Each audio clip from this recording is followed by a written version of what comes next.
আমাদের দেশের যে বিসিএস সিস্টেম, এই বিসিএস সিস্টেমের কারণেই মেধাবীরা আসলে সবাই বিসিএস মুখী। আপনার মেডিকেল স্টুডেন্ট বলেন, আপনার জেনারেল স্টুডেন্ট বলেন, সবাই আসলে বিসিএস সরকারি চাকরি, বিসিএস সরকারি চাকরি, বিসিএস সরকারি চাকরি। এই যে আমাদের দেশের যে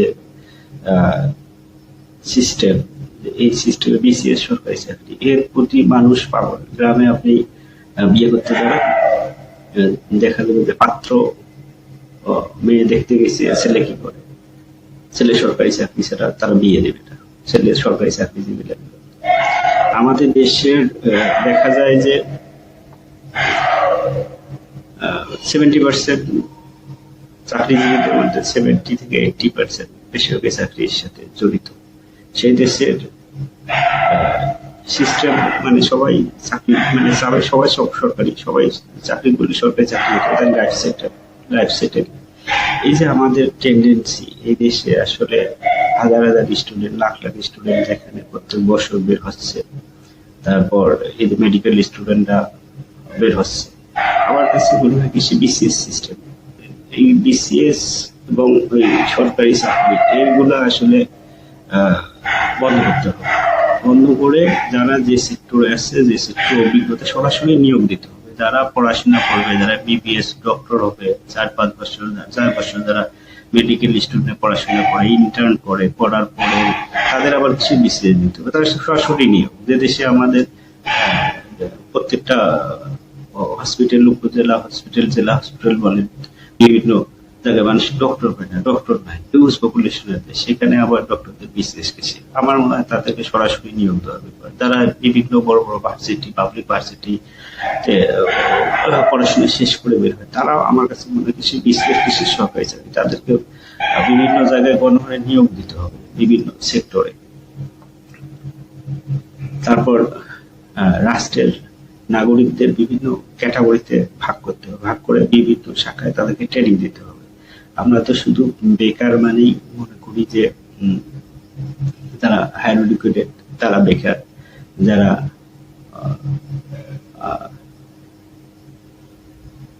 এসএসসি ইন্টারমিডিয়েট পাস করে পড়াশোনা করছে বা পড়াশোনা করতে পারে নাই তারা বেকার। যারা দেখা যায় যে ফ্যামিলি ক্রাইসিসের কারণে পড়াশোনা শুরু করছে, এসএসসি পরীক্ষা দিছে বা দিতে পারে নাই, তাদের পড়াশোনা স্টপ হয়ে গেছে। তারপর যারা দেখা যায় যে জন্মগতভাবে দেখা যায় যে একটু দুর্বল ফ্যামিলিতে জন্মগ্রহণ করছে বা পড়াশোনা করতে পারে নাই, যে এই সমস্ত নাগরিকের সংখ্যা বাংলাদেশে কম না। দেখা যায় যে বাংলাদেশের একটা হিউজ পপুলেশন আছে যারা দেখা যায় যে নিম্ন মধ্যবিত্ত ফ্যামিলিতে জন্মগ্রহণ করছে। কেউ কেউ আছে তাদের পড়াশোনা করার প্রবল ইচ্ছা ছিল কিন্তু পড়াশোনা করতে পারে নাই। কেউ কেউ আছে যে পড়াশোনা একদম জানে না কিন্তু তাদেরকে তো কর্ম করে খাইতে হবে। কিন্তু আমার কাছে মনে হচ্ছে যে এই যে কর্ম করে খাইতে হবে বা কর্ম রাষ্ট্র দিবে তাদেরকে বিভিন্ন সেক্টরে, এর জন্য তো রাষ্ট্রের বিভিন্ন চিন্তা করার দরকার। এই যে আমরা দেখি যে বিভিন্ন সময় যে আমাদের বর্তমান সময়ের যে সরকার প্রধান আছে তারেক রহমান, সম্মানিত ব্যক্তি, উনি আসলে রাষ্ট্রকে নিয়ে বিভিন্ন চিন্তা করতেছে। যে দেখা যায় যে মানে ফ্যামিলি কার্ড করে দিবে, প্রায় উনি প্ল্যান করছে 1 কোটি লোককে। আমার কাছে কথা হলো না, ভালো পরিকল্পনা, ভালো প্ল্যান, কিন্তু রাষ্ট্রের কোন নাগরিককে কাজ ছাড়া কোনো অর্থনৈতিক সহযোগিতা করা যাবে না, তাহলে রাষ্ট্রের নাগরিক অলস হবে। কেন? যে আপনি একটা ফ্যামিলিতে 5,000, 7,000, 10,000 টাকা যাই দেন, দিলেন, তো আমার মনে হয় 1 কোটি লোককে ওভাবে সহযোগিতা না করে 1 কোটি লোককে কাজের বিনিময়ে সহযোগিতা করা যায়। কিভাবে কাজের বিনিময়ে সহযোগিতা করা যায়? সাপোজ আমরা ম্যাক্সিমাম সময় দেখি ঢাকা শহর, বড় বড় শহরগুলোতে দিনের বেলা ছিনতাই হয়, তারপর বিভিন্ন উপজেলা আছে রাতের বেলা ছিনতাই হয়, বিভিন্ন দোকান কামার চুরি হয়ে যায়। তো এই যে এইগুলা আসলে মেনটেন করার জন্য আমার সারা বাংলাদেশে একযোগে 50 লাখ লোক শুধু সিকিউরিটি গার্ড নিয়োগ, যারা দিনে 4 ঘন্টা করে ডিউটি করবে, বিভিন্ন মোড়ে মোড়ে, বিভিন্ন বাজারে, বিভিন্ন রাস্তাঘাটে তারা 4 ঘন্টা করে ডিউটি করবে। তাতে কি হবে, এই যে ছিনতাই মানে রাষ্ট্র মানে এই যে আমার মানে আসলে এই যে সরকার যে তাদের ফ্যামিলি কার্ড দিচ্ছে 1 লাখ লোককে, তো ফ্যামিলি কার্ড নিয়ে যদি 50,000 লোককে যদি সিকিউরিটি গার্ডের চাকরি দেওয়া যায়, তারা যারা খুব দেখা যায় যে নিম্ন মধ্যবিত্ত ফ্যামিলিতে অথবা নিম্ন ফ্যামিলিতে জন্মগ্রহণ করছে, আসলে পড়াশোনা জানে কম, কিন্তু তাদের কাজের দরকার, তারা কাজ পাচ্ছে না, কি করবে? কৃষি যারা গ্রামে আছে, কৃষির সময় কিছু কৃষি কাজ করে, আর ম্যাক্সিমাম সময় যারা অল্প শিক্ষিত লোকজন তারা দেখা যায় যে বসে বসে আড্ডা দেয়, সময় কাটায়, কিন্তু তাদের কোনো কর্ম নাই।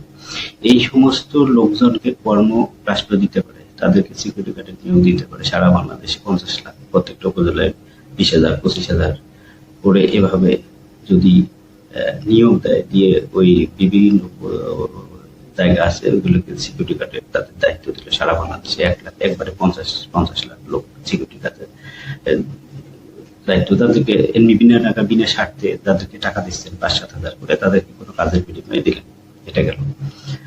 তারপর তাদেরকে বিনা টাকায় আসলে দেখা যায় যে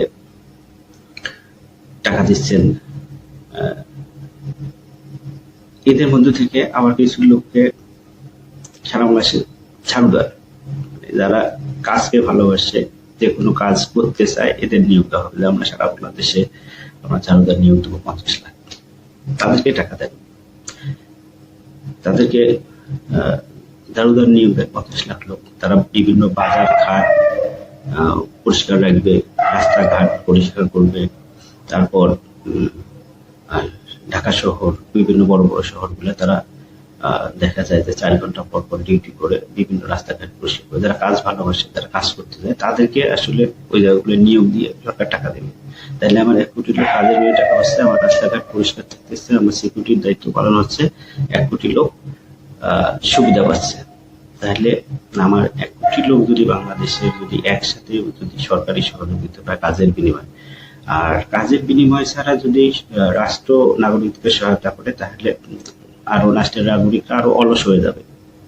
আর দেখা যাবে ম্যাক্সিমাম সময় এই কার্ডগুলো মিসইউজ হওয়ার একটা চান্স আছে। কিভাবে মিসইউজ হবে, হয়তো বা যাদের টাকা পয়সা আছে, তারা জন্মগত ভাবে দেখা যায় যে একটা ভালো ফ্যামিলিতে জন্মগ্রহণ করছে, অথবা তাদের জমি আছে, কৃষি করতে পারে, এই সমস্ত লোকগুলাও একটা সময় বিভিন্ন ভাবে ডমিনেট করে তারা কিন্তু আসলে এই ফ্যামিলি কার্ডের ভিতরে ঢুকে যেতে পারে। যার কারণে আগে রাষ্ট্রকে সিদ্ধান্ত নিতে হবে যে আমরা কাজের বিনিময়ে টাকা দেবো। কি কাজ করব? কাজ নাই, বাংলাদেশে কাজ নাই, এই কথাটা বলাটা আসলে এটা আসলে মারাত্মক একটা কারণ আমাদের দেশের সিকিউরিটি গার্ডের মানে হিউজ একটা আছে, যেখানে দেখা যায় যে মানুষের নিরাপত্তা নাই, বাজার ঘাট থেকে মানুষ চলাফেরা করতে চিন্তাই হচ্ছে, বিভিন্ন রাস্তার মোড়ে মোড়ে, তার বাজারে, বড় বড় শহরে তারা মানে একসাথে 20 জন 30 জন করে সিকিউরিটি গার্ডের দায়িত্ব পালন করে ডিউটি করবে। তাদের ডিউটি বেশিক্ষণ ধরে রাখা যাবে না, তাদেরকে রাষ্ট্র কিন্তু অল্প বেতন দেবে, 5-7 হাজার টাকা বা 10 হাজার টাকা, তাদেরকে